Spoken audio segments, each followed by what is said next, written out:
I've managed to keep the cost of this hydroponic system to under $100. The breakdown is that the 100-litre tote was $20, so was the lattice. The pump in the reservoir was $25.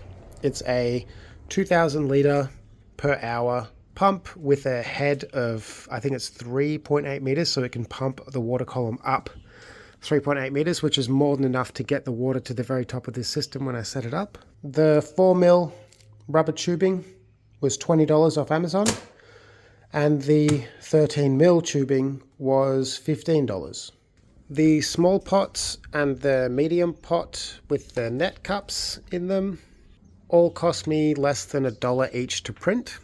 So the total cost of the system without the pots and the net cups that I've 3D printed comes in at about $98.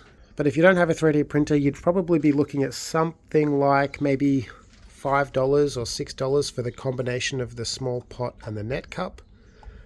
Probably an extra $2 or $3 for the larger medium pot with the same net cup. And how many of these pots and cups you would be looking at for a similar system would depend on your spacing. If I put a pot on every intersection that they can clip onto on the lattice, which is 1.8 meters high, 600 mil wide, this whole system would be looking at 100 pots top to bottom. But I think that spacing would be a little bit close for what I'm doing. So if I put a pot on each intersection, but every second row, I'd be getting about 50 pots. What I think I'll end up with on this system is something like 30 to 35.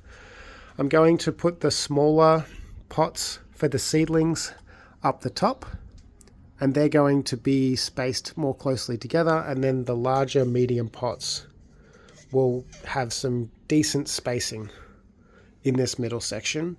And then I'll be doing a couple of larger pots at the bottom for tomatoes on this lattice. The next one, or the next set, will be going here, and that'll be capsicums and cucumbers probably. I'm happy with how cheap it's been overall.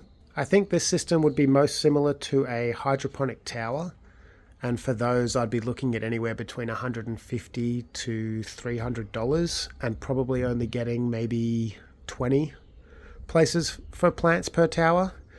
But the bigger problem I would have with a tower is that this side path doesn't get sun on all sides. And this is the only part of my house that does get sun.